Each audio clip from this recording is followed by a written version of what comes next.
என்னுடைய பெயர் நாரா. எனக்கு வந்து ஜாயிண்ட் பெயின், ஹிப் ஜாயிண்ட்டும் அப்புறம் நீ பெயின் இருக்குது. ஒரு 4 இயர்ஸாக இருக்குது. பட்டு மாத்திரை பெயின் கில்லர்லாம் சாப்பிட்டுட்ருக்கேன். அப்பப்போ கொஞ்சம் நல்லாயிருக்கும். தீபக் நேச்சுரோபதி வந்த பிறகு ஒரு 3 டேஸ்லேயே எனக்கு வந்து ஒரு 70% அந்த பெயின் எல்லாம் ரிலீவ் ஆகிருக்கு. எந்த மெடிசனும் இல்லாமல் உடம்பு பொல்யூட் ஆகாமல் தெரபிஸ்ட் மூலமாக செய்கிறதுனால எனக்கு ரொம்ப பிடிச்சிருக்கு. இதுக்கு முன்னாடி வந்து ஆர்த்தோ டாக்டர்கிட்ட போகும்போது அவங்க வந்து இந்த ஜாயிண்ட் ரீப்ளேஸ்மெண்ட் பண்ணணும் அப்படின்னு சொன்னாங்க. தேய்மானம் ஆகிறதுனால அந்த மூட்டை வந்து வேறு புதுசாக வைக்கணும், அப்போ தான் வந்து உங்களுக்கு இந்த பெயின் இல்லாமல் இருக்கும் அப்படின்னாங்க.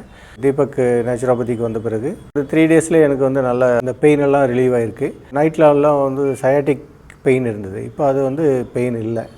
எனக்கு வந்து இங்கே தீபக் நேச்சுரோபதியில் வந்து அக்குபஞ்சர், அப்புறம் ஐஎஃப்டி, ஐஆர்ஆர் கொடுக்குறாங்க. அப்புறம் மேக்னெட் கொஞ்சம் வச்சு அது பெயினை வந்து அப்சர்வ் பண்ணுறதுக்கு கொடுத்துட்ருக்காங்க. டயட் கண்ட்ரோல் அது வந்து ரொம்ப முக்கியமாக நம்ம பார்க்கணும். 3 டேஸ் ட்ரீட்மெண்ட்லேயே எனக்கு வந்து ஒரு 70% பெயின் ரிலீவ் ஆகிருக்கு. ஸோ இது ஒரு நல்ல விஷயந்தான்.